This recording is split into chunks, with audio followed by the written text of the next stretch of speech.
First dates are meant to be nervous excitement and hopeful conversation. Instead, these ended in silence. In this video, we'll walk through 5 real cases where what started as a simple meeting turned into something unthinkable. From trust that was weaponized to split-second decisions that changed everything, these stories crossed the line from tragedy into something far more unsettling. What you're about to hear are some of the most disturbing first date deaths ever recorded. It was May 24, 2012, in Montreal, Canada. Jun Lin, a 33-year-old Chinese international student, was living a quiet and steady life.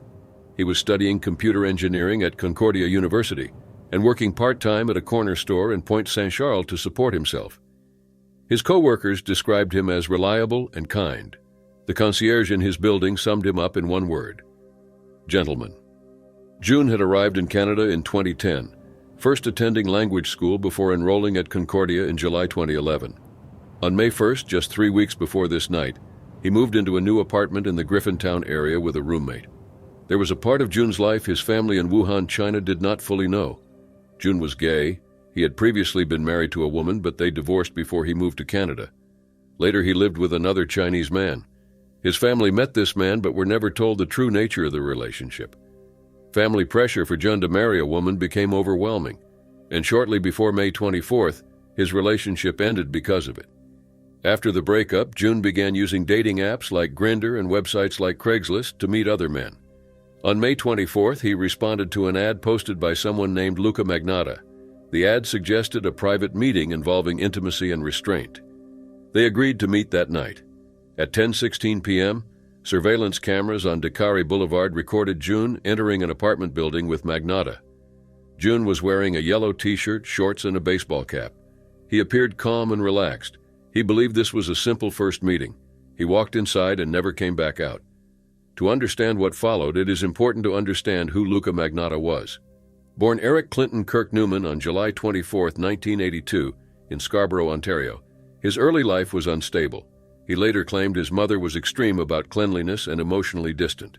His father was diagnosed with paranoid schizophrenia in 1994 and soon left the family. Magnata later lived with his grandmother and was diagnosed with schizophrenia as a teenager. He received disability payments and earned extra money through escort work, adult films, and stripping. Despite his claims, he was never successful in that industry. In August 2006, he legally changed his name to Luca Rocco Magnata. By March 2007, he declared bankruptcy, owing $17,000. More than anything, Magnata wanted attention. Over time, he created at least 70 Facebook accounts and 20 websites, praising himself and spreading both false praise and false rumors to keep attention focused on him. Former partners described him as manipulative and dishonest. In 2007, he spread a false rumor that he was dating Karla Homolka, gaining media attention by later denying it. Journalists who spoke to him believed he created the story himself. By 2010, his behavior escalated. He posted videos online showing the harming of animals. Online activists identified him, warned authorities, and offered a $5,000 reward. Their efforts were later shown in the series Don't F*** K with Cats. In December 2011, Magnata told a journalist that the next time people heard from him, it would involve humans. On May 24, 2012, that statement became real. After Jun entered the apartment, Magnata was seen on cameras moving in and out of the building 16 times over 2 days, wearing Jun's clothes and carrying garbage bags. Jun's life ended inside that apartment. His passing was later confirmed to be caused by severe injuries. Magnata recorded and staged what followed, creating a video meant to shock viewers. On May 25th, Magnata mailed packages containing body parts to political offices and schools, along with threatening notes. He uploaded the video online and booked a flight to Paris. Jun was reported missing on May 29th, the same day a suitcase containing his torso was discovered. Police searched Magnata's apartment and found blood, weapons, and disturbing messages. DNA testing confirmed the remains belonged to Jun Lin. Interpol issued a notice, and Magnata was arrested in Berlin on June 4th after being recognized at an internet cafe. More packages arrived days later. Jun's head was recovered on July 1st. Magnata was returned to Canada on June 18th. His trial began in September 2014. He claimed mental illness, but prosecutors showed clear planning. On December 23, 2014, he was found guilty on all charges and sentenced to life in prison with no parole for 25 years. Jun Lin's family arrived in Montreal in June. His body was cremated on July 11th and his ashes were buried on July 26th. Jun was 33 years old. He came to Canada to build a future, studied hard, and worked to support himself. On May 24, 2012, he trusted the wrong person and walked into a building at 10:16 p.m. That was the last time he was seen alive. It was November 15, 2017, in Lincoln, Nebraska. Sydney Loofe, a 24-year-old woman, was getting ready for a second date with someone she met on Tinder. She worked as a clerk at a Menards hardware store and was known as reliable and responsible. Sydney had struggled with anxiety and depression, and days earlier her family had helped her get antidepressants. Still, she was hopeful. Before leaving, she posted a Snapchat selfie that said, "Ready for my date." It was the last photo ever taken of her alive. The person Sydney was meeting used the name Audrey on Tinder. They had gone on one date the day before, November 14th. Sydney asked twice if it would only be the two of them, and she was assured it would be. What she did not know was that Audrey was actually Bailey Boswell, a 23-year-old woman from Iowa, and that Boswell's 51-year-old boyfriend, Aubrey Trail, would also be present. The date was set at a basement apartment in Wilbur, Nebraska, about 40 miles from Lincoln. Boswell and Trail had rented the unit for 6 months. As Sydney drove there, her phone location was tracked by cell towers. At 8:32 p.m., her phone shut off and never turned back on. The next morning, Sydney did not show up for work. This was very unlike her. Her mother, Susie, tried calling and texting with no reply and reported her missing later that day. Police found Sydney's car at her home along with her purse and glasses. Her cat had not been fed. There were no signs of forced entry. At the same time, the landlord of Boswell and Trail's apartment complained about a strong bleach smell. The odor was so intense that it caused illness, and the couple was running an air conditioner despite the cold weather. Sydney had told friends about the date. One of them, Brooklyn McChrystal, searched Tinder and found Audrey, who gave her a phone number. Police used this, along with cell data, to trace Sydney's last signal to Wilbur near the couple's apartment. Officers entered the unit twice, once with a welfare check and later with a warrant. Aside from the bleach smell, nothing obvious was found. Surveillance footage later revealed detailed planning. On November 14th, Boswell and Trail checked into a hotel near Menards. The next day, they bought tools, cleaners, trash bags, and bleach from several stores. Cameras showed Trail inside Menards during Sydney's break, watching her. All purchases happened before and after Sydney's phone shut off.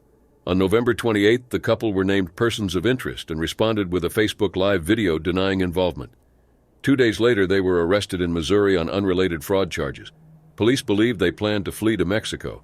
Search teams later found multiple 30-gallon trash bags along a rural road about 60 miles from Wilbur. Inside were Sydney's remains, separated into 14 parts. Some items were never recovered. Trail gave multiple changing confessions from jail. Some details were proven true when police recovered Sydney's phone and belongings, where he said they would be. Evidence showed electric wire was used to end her life. Both were charged with first-degree criminal homicide, conspiracy, and improper handling of remains. At trial, receipts, DNA, cell data, and witness testimony supported the case.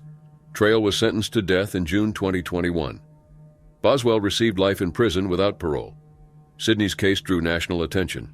A scholarship in her name was created, and her story remains a reminder of how one ordinary evening can turn into something carefully planned and deeply disturbing.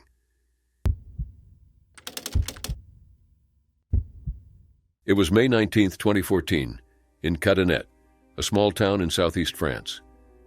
Mina Houari was 25 years old and hoping to find a serious relationship. For several weeks, she had been speaking online with a man living in Morocco. Their conversations were constant.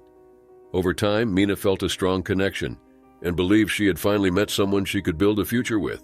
After weeks of talking, Mina made a bold decision. She would travel to Morocco to meet him in person. She booked a flight from France to Fez, the third largest city in the country. This trip was meant to be their first date.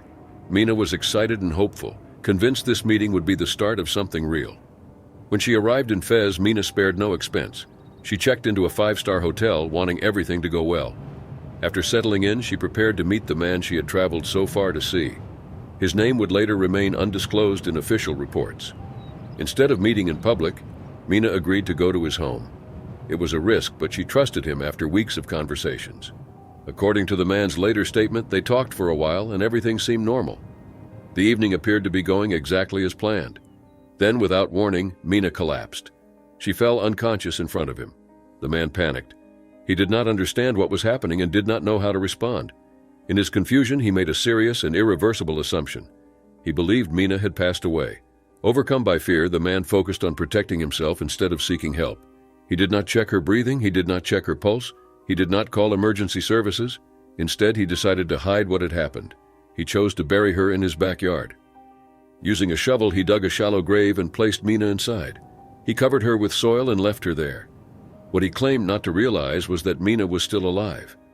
Later, medical findings revealed the truth. Mina had an undiagnosed diabetic condition. She had collapsed into a diabetic coma, not lost her life. Her body was shutting down, but she needed immediate medical care. Instead, trapped underground, she slowly suffocated. She was alone, unable to move or call for help, far from her home and family. Afterward, the man told no one. Days passed. Meanwhile, Mina's family noticed her silence. She had shared her travel plans and usually stayed in touch. When messages and calls went unanswered, they grew alarmed. Eventually, they contacted Moroccan authorities and reported her missing. Refusing to wait, Mina's family flew from France to Fez to search for her themselves. They worked closely with the police and mentioned the man Mina had gone to meet. Investigators identified him as a key person of interest and searched his property. Inside his home, officers found muddy trousers and a shovel, both recently used. The soil matched the backyard. Police began digging and soon uncovered Mina's body buried in a shallow grave. Confronted with the evidence, the man admitted what he had done. He said he panicked and believed Mina had already passed away. He was charged with involuntary manslaughter, as his actions directly led to her death. Mina's passing could have been prevented. A call for help, a simple check for breathing, or meeting in a public place could have changed everything. She traveled seeking love and trust, but a moment of panic turned her first meeting into a fatal end. Her family found answers, but they returned home without their daughter. It was November 24th, 2021, the night before Thanksgiving in Farmersville, Illinois. Leslie Reeves, a 45-year-old businesswoman from Troy, was getting ready for a first date. She was meeting Chris Smith, a 48-year-old divorced father she had met online. Leslie felt hopeful. She told her close friend, Nanette Steiber, that she believed this could be a good connection. What Leslie did not know was that this night would end in violence, and that someone from her past was closely watching her. Leslie owned All You Studio and Party Place in Troy. She taught Pilates, ran self-defense classes, and often spoke about women's safety. She was a divorced mother of two, held a master's degree in engineering, and chose a life focused on helping others. Friends said she made people feel seen and valued.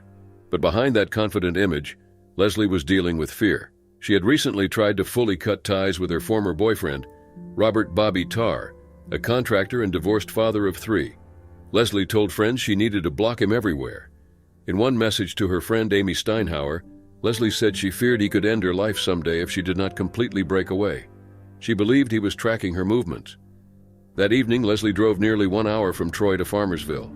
She met Chris at the Uptown Saloon, where a friend's band was playing. Chris had almost canceled but decided to go. Witnesses said the two looked happy. They talked, laughed, and moved between bars with friends. Nothing seemed out of place. What they did not know was that Bobby Tarr suspected Leslie was seeing another man. Earlier that day, he texted a friend saying he believed she was not driving that far for a party, but for a dude. That night, Bobby left his home in Collinsville twice.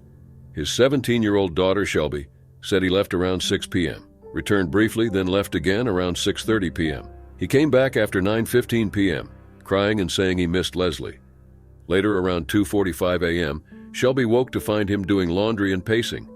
Meanwhile, Leslie and Chris returned to Chris's home around 1 a.m. They were hungry and put a frozen pizza in the oven. Then someone forced their way through the back door. Inside the kitchen, a violent struggle took place. Furniture was overturned, and blood covered the room. Investigator Josh Easton later said it was one of the most disturbing scenes he had seen in 1,800 cases. Chris was struck in the head by a firearm and collapsed. Leslie tried to hide in the living room but was found and fatally wounded at close range. 2 silver shell casings from a 9mm weapon were left behind. The next morning, a teenage neighbor saw Chris on the floor and called for help. Emergency responders found Leslie deceased and Chris barely conscious. Chris's dog, Tiki, had stayed beside him all night, keeping him warm. Doctors later said this may have saved his life. Chris underwent emergency brain surgery. Part of the projectile could not be removed. He was placed into a medical coma, and his family was told recovery would be unlikely. As Chris fought to survive, detectives were given Bobby Tarr's name by Leslie's friends. Bobby agreed to questioning and denied knowing anything, even claiming he did not know where Farmersville was. His daughter later told police about a small green firearm he owned that had gone missing. License plate cameras placed Bobby's vehicle near a gas station after midnight, contradicting his claim that he stayed home. He was arrested for the fatal ending of Leslie Reeves and the attempted ending of Chris Smith. Days later, Bobby asked a friend from jail to remove items from his yard. After a second search, family members turned over a bag containing a Springfield Hellcat 9mm weapon. Testing confirmed it was used in the attack. Leslie's DNA was found on a key internal part, indicating close contact. At trial in April 2024, prosecutors showed that Bobby followed Leslie, traveled to Farmersville twice, and returned to confront the couple. The defense claimed he was framed, but the jury disagreed. He was found guilty. Chris awoke in January 2022 with no memory of the night. He suffered permanent paralysis in his left leg and lost his home, business, and independence. Still, he chose to keep moving forward. He returned to music, found love again, and shared his story to help others. In July 2024, Bobby Tarr was sentenced to 85 years in prison. Leslie's children are now raised by their father. Her friends continue to speak about safety and awareness. What began as a hopeful first date ended in loss, survival, and a long search for justice. It was August 2013 in Manhattan, New York. Jennifer Rosoff was a 35-year-old advertising executive who appeared to have everything going for her. She worked as director of sales at Triple Lift, a fast-growing online advertising company. Before that, she had built a strong career at well-known publications, including The New Yorker, Condé Nast, and Cosmopolitan. Jennifer was known for her energy, her humor, and her ability to make people feel comfortable. She was the middle of 3 sisters and grew up in Huntington, Long Island. To her family, friends, and co-workers, she was smart, driven, and deeply loved. On the evening of August 1st, Jennifer went on a first date with a man named Stephen Close. Stephen was also 35 years old and worked in real estate. They met for dinner in the city, and by all accounts, the date went well. They talked easily and enjoyed each other's company. As the night went on, Jennifer invited Stephen back to her apartment. Jennifer lived at 400 East 57th Street, a high-rise building in Midtown Manhattan. Her apartment was on the 17th floor and included a small corner balcony overlooking the city. She had lived there for about a year. The building was managed by Stonehenge Management LLC and had passed a required exterior inspection in February 2013. According to city records, no problems had been reported. By the time Jennifer and Stephen arrived at her apartment, it was close to midnight. Around 12:30 a.m., Jennifer suggested stepping out onto the balcony so she could have a cigarette while they continued talking. The balcony was small, enclosed by a metal railing meant to protect residents from the long drop below. While they stood outside, Jennifer sat on the edge of the balcony and leaned back against the railing. She had done this before and believed it was safe. Stephen, however, felt uneasy. He told her the railing did not look stable and asked her to get down. Jennifer reassured him and said she had done this many times without any issue. Moments later, Stephen heard 2 sharp sounds. The metal railing suddenly failed. Corroded and weakened, it broke apart under her weight. Jennifer fell backward off the 17th floor balcony. Witnesses on the street heard a woman screaming from above. One man, Dean Charney, 42 years old, described hearing cries in the sky around 12:30 a.m. Jennifer fell about 15 stories before striking metal construction scaffolding near the 2nd floor, outside a Puerto Rican restaurant. The impact caused her immediate passing. Stephen was left in shock. He ran inside, took the elevator down, and came out of the lobby screaming that his friend had fallen. Neighbors described him as hysterical and devastated.